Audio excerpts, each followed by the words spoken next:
when you say Jack Macrae won't back it up and he racks up 40 touches in the JLT. But I'm standing by it. Welcome to Shorty SuperCoach.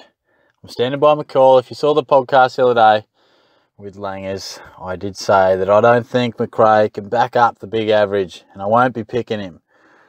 And I'm going to stand by it despite a very impressive and pretty characteristic performance on the weekend. Now, I'm going to tell you why, because I've had a little bit of criticism on those decisions, and I'm going to tie in Lloyd into this discussion as well, because they're two guys that I won't be running with this season, and that shouldn't be misconstrued to thinking I don't rate them or I don't think they're going to be among the top scorers. It's just that I don't have that much confidence that I believe they're out-and-out must-haves, and I have a bit more confidence in some other guys that just happen to be a little bit cheaper too, which helps me in the overall structure. Now, I'll start with Macrae. Now, what was it last year? 127 average or something. Season price of about 690k.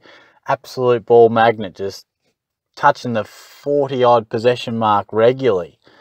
Tackles, clearances, outstanding. SuperCoach Gold. Incredible season. Now, please don't take it as if I don't rate Macrae. If you want a prediction, I think he'll average around your 114, 116 mark. And that's still bloody good. I would say that would still put him in the top 4 or 5 mids, particularly with Mitchell out. That would generally see him right up there still. So I don't think he's going to have a poor season. But he doesn't quite have the runs on the board like a few other guys do. You know, the likes of Fife. Even Oliver's done it 2 years in a row. Okay, not 127, fair call. But Macrae has had some very good seasons in the past, but not 110 plus like we saw him. Boom, 120 plus. So 2013, 61.4, then up to 100.1. 99.9, 94.1, 106.9. And people are quick to forget, because it wasn't that long ago that people did not rate Macrae. And if you've listened to my channel for a long time, I'm a big fan of Macrae. I pumped him right up. 2017 pre-season, he was available as a forward, I believe. Now, that's coming off a 94.1, and people were talking about, yeah, he racks it up, but he doesn't use it well enough. And I don't think he's going to get that midfield time to warrant 100 average.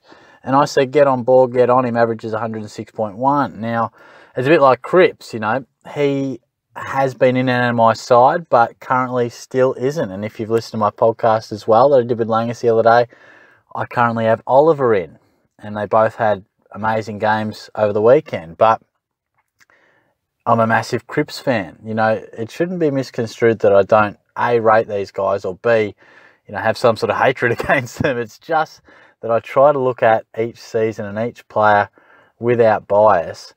And I just think Macrae, without having the runs on the board, we could snap him up a bit cheaper down the track, and I have more confidence in others. Having said that, now people do just come out and say, average 120 plus last year, he's going to do that again, lock him in. It's not as easy as that. It's not as simple as that. How many times have we seen players do that consistently? Fife, twice.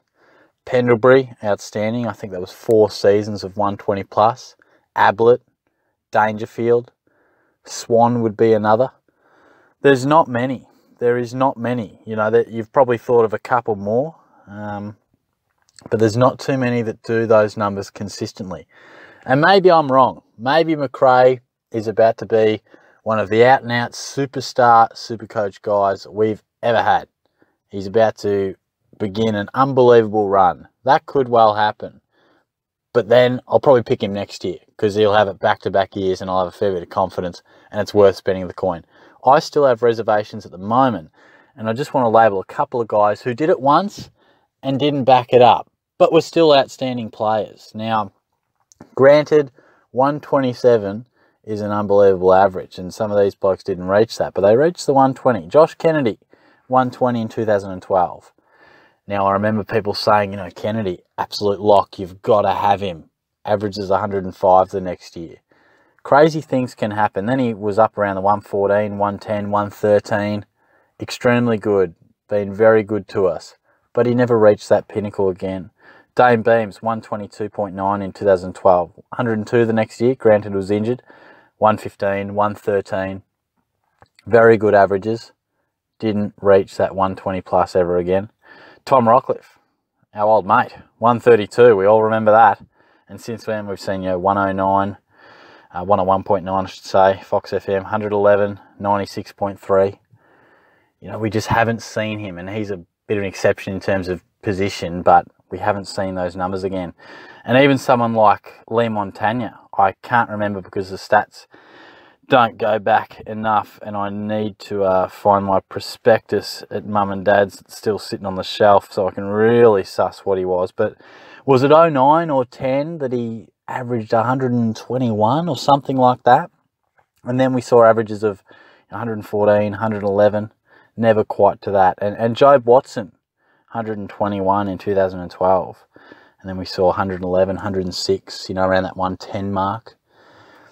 I'm just saying that it can happen. And at the time, you think that they're going to back it up and they're unbelievable players. And occasionally they do. They're Pendleburys, they're Abletts.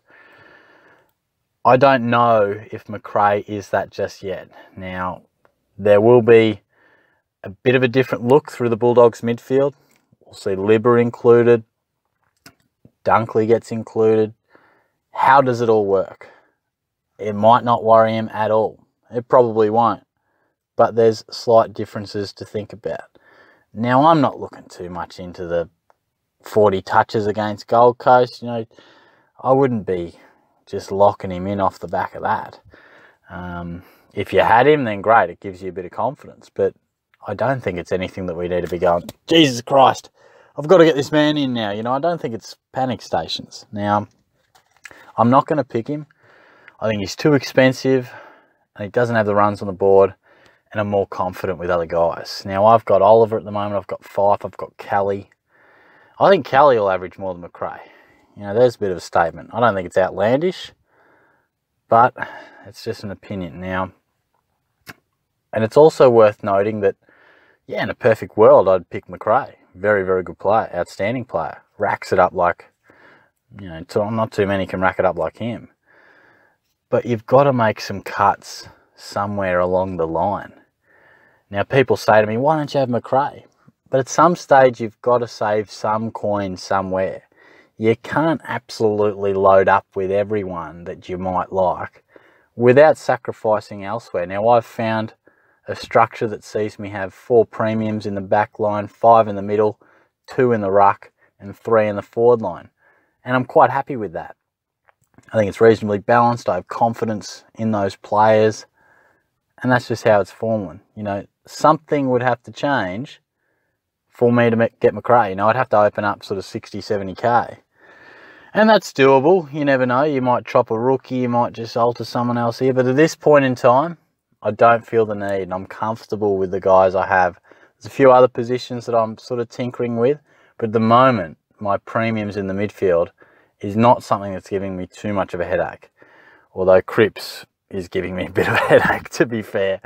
I'll expand on that one when me and Langus catch up and review the JLT, which should be on probably on Tuesday night, I'd say, by the time I get around to it. But so that's Macrae. That's my thoughts. You don't have to agree with it, but it's food for thought. That's what I like. That's what I like about this channel. You get to interact, people comment, they have a different point of view. It makes you think. I enjoy it. So I appreciate those comments.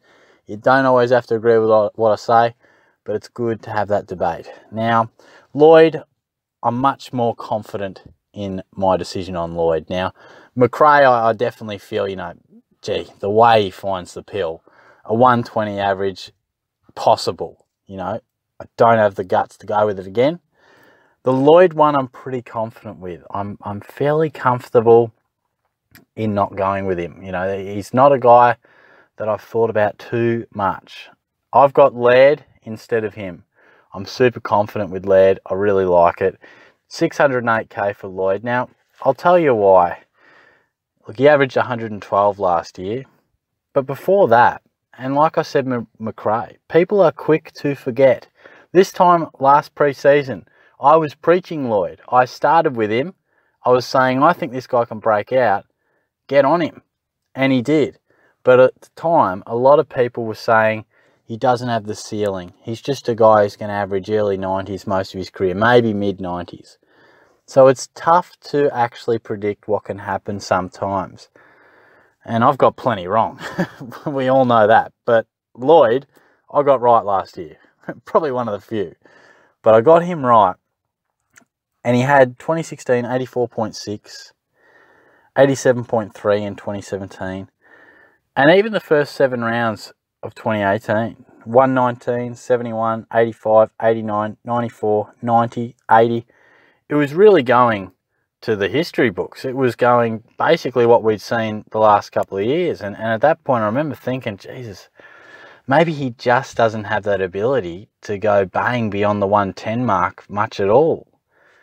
And I know a few people traded him out at that point, but as we saw, we saw 136s, 141s, 149, 173. We saw some big scores, and he found that ceiling. Now, that's outstanding, and that's great. I just there's something saying just be careful. You know, I don't know whether it's Mills coming back, whether it's the fact that we just saw this unbelievable run of form. Can he replicate that? I mean, we look for runs on the board when you're going for premiums. That's what I like to look at, because when you're spending 600k, gee, you'd want to be confident. And personally, I would have wanted to see the numbers that I require more than once. You know, you're picking a guy, you want him to average 110. I reckon you want a little bit of faith and evidence that he's done that before. You might take a hunch and just expect a breakout like last year. We always take those little options at times with our team for round 1. But for 600k, and this is a guy that has only averaged 100 plus once, 90 plus once. So yes, we've seen an outstanding breakout, but can he continue at that level? I think he can continue pretty close. He's a beautiful ball user. The Swans love it in his hands. Again, if you want a prediction, I'm talking 102 to 105 points, which is very, very good for defenders. Very, very good. So he's going to be right up there. But I could really see him being available around that 510 to 520 mark at some stage in the season. Because just by the nature he plays, he's very consistent. We are definitely going to see a stretch over 3 or 4 weeks where he scores 81, 94, 106 and an 80. I'm very confident we will see those solid, consistent numbers. You might prove me wrong and start it with a 173 like we saw at times last year. But for me, it's a clear-cut upgrade for me personally. So I might put my money where my mouth is at some point. Might have a little bit of a bet with you viewers out there and listeners, and have something I might have to do as punishment if I get it wrong. But I'll put it on record. If you want the overs and unders market, Shorty's taking, well, probably not under 115 for Macrae, but I'm expecting 115. So if he goes more than that, we can count that as Shorty's incorrect. And 105 for Lloyd. If he breaks that, we'll count Shorty as getting that one wrong too. And maybe if I go 0 for 2 on these predictions, then there might have to be some sort of penalty for old Shorty. But we'll work on that one. And if you're still listening at this stage of the video, by all means offer something up. Try and keep it clean. Try and keep it PG rated for the folks out there. But I'll be back soon anyway. And hopefully you agree with some of what I've said. If you don't, it doesn't matter, but leave your comment below and let me know what you think.